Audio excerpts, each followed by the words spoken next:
আমাদের এই ব্যস্ত জীবনের কোলাহলে আমরা কি কখনো নিজের আত্মার ডাক শুনেছি? আমাদের অস্তিত্বের গভীরে যে অতৃপ্তি, তার সমাধান কোথায়?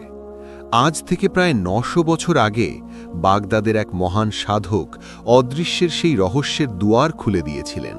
তিনি সুলতানুল আউলিয়া বড় পীর হজরত আব্দুল কাদের জিলানী রাহমাতুল্লাহ আলাইহ। তার কালজয়ী কিতাব ফুতুহুল গয়ব বা অদৃশ্যের বিজয়, এটি কেবল একটি বই নয়, এটি আত্মশুদ্ধি আর খোদাপ্রাপ্তির এক অনন্য মানচিত্র। আমাদের এই ক্ষুদ্র প্রচেষ্টা ইসলামিক দর্শন ও সুফিবাদের সমাহার। এখানে আমরা বড় পীরের সেই ৭৮টি মূল্যবান ভাষণ বা উপদেশ একে একে আপনাদের সামনে তুলে ধরব, যা আপনার চিন্তা, আপনার বিশ্বাস এবং আপনার জীবন দর্শনে এক আমূল পরিবর্তন নিয়ে আসবে ইনশাআল্লাহ। আসুন, সত্যের সন্ধানে আমরা এই আধ্যাত্মিক যাত্রা শুরু করি। প্রথম ভাষণটি শুনতে আমাদের সাথেই থাকুন।